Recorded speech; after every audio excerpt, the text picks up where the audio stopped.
வணக்கம். இன்னைக்கு வீடியோவில் பைனாப்பிள் கேசரி எப்படி செய்யலாம்னு பார்க்கலாம்.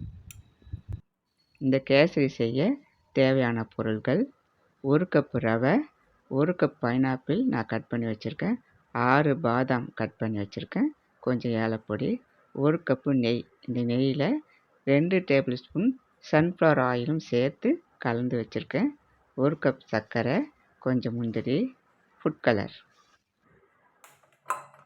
ஸ்டவ் பற்ற வச்சு ஒரு கடாயில் முதல்ல 4 டீஸ்பூன் நெய் விட்டுக்கலாம்.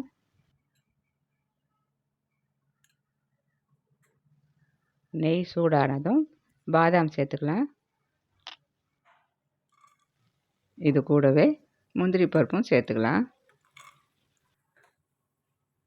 இது ரெண்டும் பொன்னிறமாக வரும் வரை நெய்யில் வறுத்து எடுத்துக்கலாம்.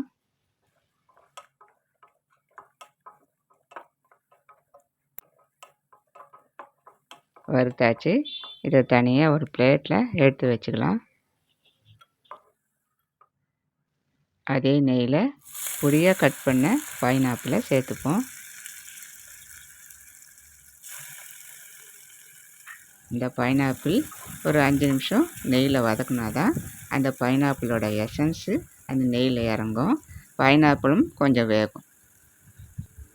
ஒரு 5 நிமிஷம் மூடி வைக்கலாம், பைனாப்பிள் வேகட்டும். நடுவில் திறந்து நல்லா கிளறி விட்டு மூடி வைக்கலாம், கொஞ்சம் வதங்கட்டும்.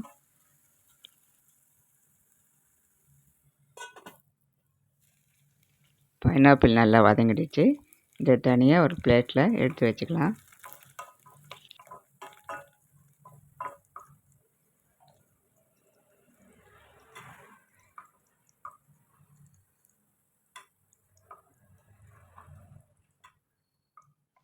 அதே கடாயில் இன்னும் ஒரு 4 ஸ்பூன் நெய் சேர்த்துப்போம். இதோட 1 கப் ரவை சேர்த்து நெய்யோடு நல்லா வறுத்து எடுத்துக்கலாம்.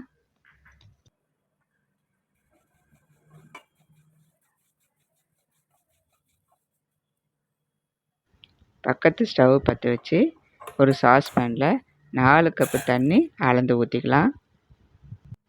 ரவை அளந்து வச்ச அதே கப்பில் தான் தண்ணியும் சேர்த்துக்கிறேன். இந்த தண்ணியில் 1/4 டீஸ்பூன் உப்பு சேர்த்துக்கலாம். உப்பு சேர்க்கறதுனால ஸ்வீட்டோட டேஸ்ட்டு தூக்கி கொடுக்கும்.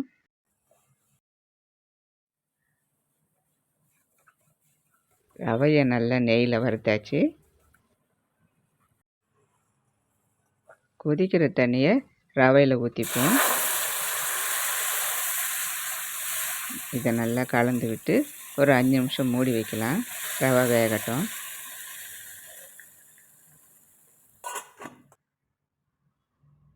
திறந்து பார்க்கலாம், ரவை நல்லா வெந்துருச்சு. இதை நல்லா கலந்து விட்டுக்கலாம். இதோட 1 கப்பு சர்க்கரையை சேர்த்து நல்லா கலந்து விட்டுக்கலாம். 1 கப்பு ரவைக்கு 1 கப் சர்க்கரை சேர்த்தோம்னா இனிப்பு கரெக்டாக இருக்கும்.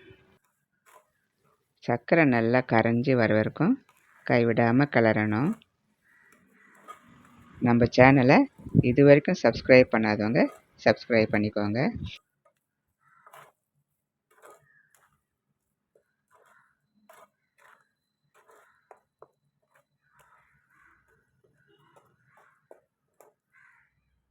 சர்க்கரை நல்லா கரைஞ்சி தளன்னு வந்துடுச்சு. இதோட எல்லோ கலரை சேர்த்துப்போம். எல்லோ கலர் அங்கங்கே தெரியாமல் நல்லா ஈவனாக கலந்து விட்டுக்கலாம்.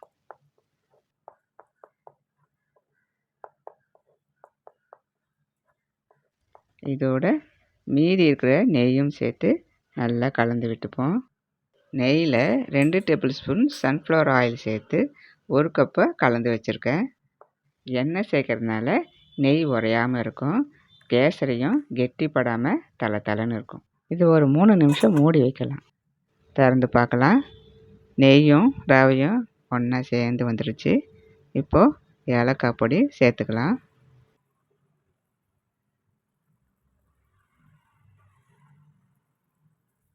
இதோட நெய்யில் வதக்கி வச்ச பைனாப்பிளை சேர்த்துப்போம். இது கூடவே வறுத்து வச்ச முந்திரியும் பாதாமும் சேர்த்துப்போம். இதை நல்லா கலந்து விட்டுக்கலாம். கேசரியை எப்போதும் போல் செய்யாமல் பைனாப்பிள் சேர்த்து செஞ்சோம்னா டிஃப்ரெண்ட்டாகவும் இருக்கும், டேஸ்ட்டாகவும் இருக்கும்.